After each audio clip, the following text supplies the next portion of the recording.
नमस्कार, आपके साथ हूं मैं खुशबू मनोरमा मिश्रा और आप देख रहे हैं इंडिया न्यूज बुलेटिन। शुरुआत एक बड़ी खबर के साथ। ईरानी स्पीकर कालीबाफ का बड़ा बयान सामने आया है। देश में पूर्ण आर्थिक युद्ध बताया। कालीबाफ बोले आर्थिक युद्ध जारी है और ईरान गंभीर आर्थिक दबाव में है। ईरानी संसद स्पीकर का ये बड़ा दावा सामने आया है। ईरान से ये बड़ी खबर आई है जहां पर ईरानी संसद में स्पीकर मोहम्मद बाकिर कालीबाफ ने कहा है देश इस वक्त पूर्ण पैमाने पर आर्थिक युद्ध का सामना कर रहा है। कालीबाफ का ये बयान ऐसे वक्त में आया है जब ईरान पर आर्थिक दबाव लगातार बढ़ रहा है।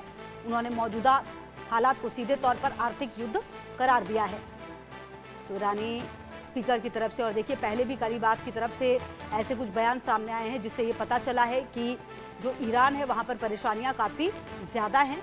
और वो परेशानियां आपको बता दें कि किस तरीके से बढ़ी हैं, और कई तो इनके ऐसे जानकारी को खुद ट्रंप की तरफ से भी रिपोस्ट किया जाता है, उसका मजाक उड़ाया जाता है।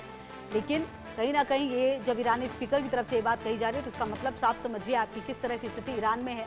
ईरान चाहे लाख ये कहे कि इस युद्ध को वो अब तक लड़ रहा है अमेरिका और इजराइल के साथ, चाहे उसको मदद जिस तरीके से भी मिल रही हो, लेकिन कहीं ना कहीं ये पूरी परिस्थिति अगर आप देखें तो कहीं ना कहीं जो आर्थिक संकट है ईरान पर वो अब बढ़ता हुआ नजर आ रहा है। और कम से कम ये जो बयान सामने आए हैं उससे ये अंदाजा लगाया जा रहा है।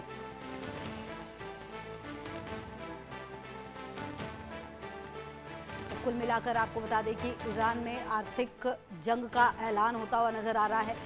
कालीबाफ जो है उनकी तरफ से भी बातें कही गई हैं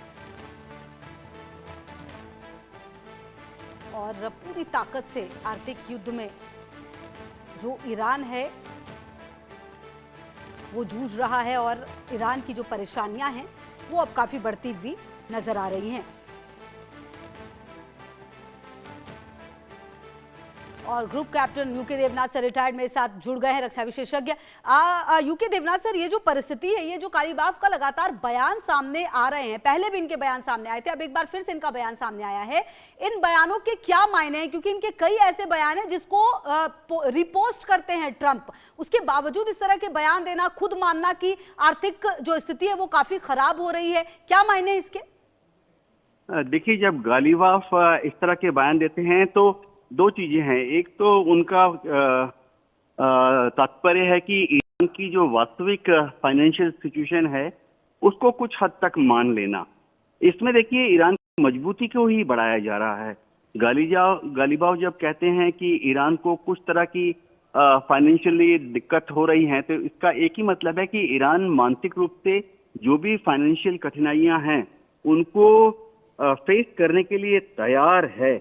दूसरा तरीका ये होता है कि वह कोई ईरान का कोई प्रसिद्ध नेता बोले कि नहीं, ईरान जो है आर्थिक रूप से बहुत मजबूत है, तो उसको फिर दुनिया के जितने स्पेशलिस्ट हैं सब हल्के से लेंगे क्योंकि वो करीबन गलत बयानबाजी लगेगी।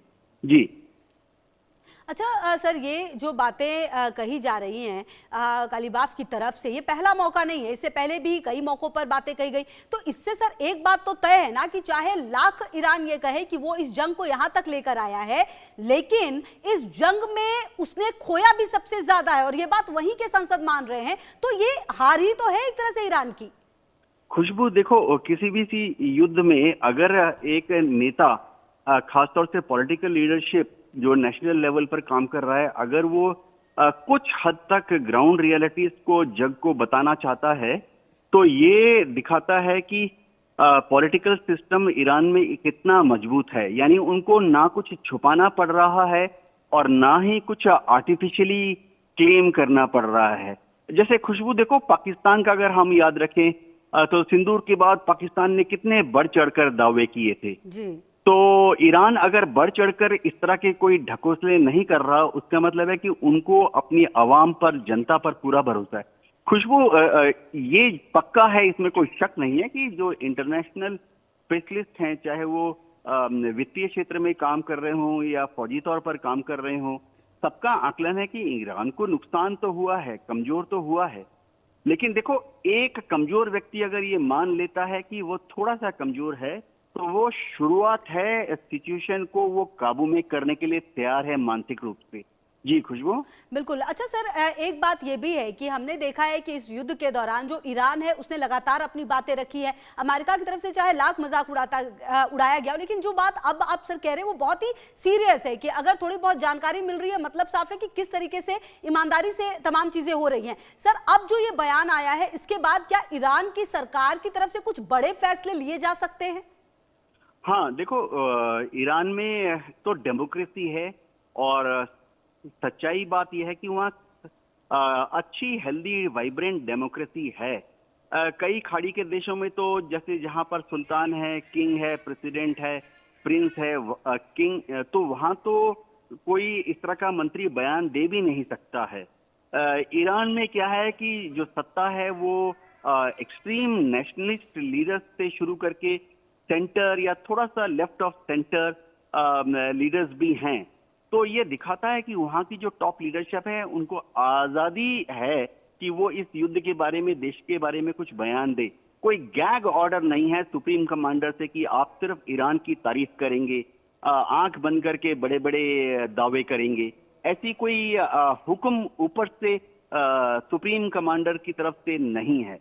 जी बिल्कुल। और सर, कहीं ना कहीं अब तो ये भी देखना होगा कि ये जो जंग लगातार चल रही है, जिसकी हमें आदत सी हो गई है, ये अब लगातार चलेगी, चाहे वो आर्थिक संकट हो, सेना की जो समस्या है वो है। और ऐसे में सर, क्या आने वाले समय में ईरान की ये बातें इसीलिए भी महत्वपूर्ण हो जाती है स्पीकर की, कि क्या वो चाह रहे हैं कि जो मदद उन्हें मिल रही है वो और ज्यादा मिले, एक तरह से वो भी बताने की कोशिश है क्या? खुशबू, इसमें कोई शक नहीं है कि ईरान को ज्यादातर देश अब आस्ते आस्ते आगे आके मदद कर रहे हैं। आप देखिए, अभी कतार का प्राइम मिनिस्टर वहां गए हुए हैं। डेफिनेटली कतार ने अपने यहाँ जो फ्रोजन फंड्स हैं उनमें से कुछ को रिलीज करना है। इसी तरह से यूएई ने भी पिछले हफ्ते करीबन $2 बिलियन का गोल्ड रिजर्व आस्ते आस्ते जो कि ईरान का है उसको रिलीज करने का वादा किया है।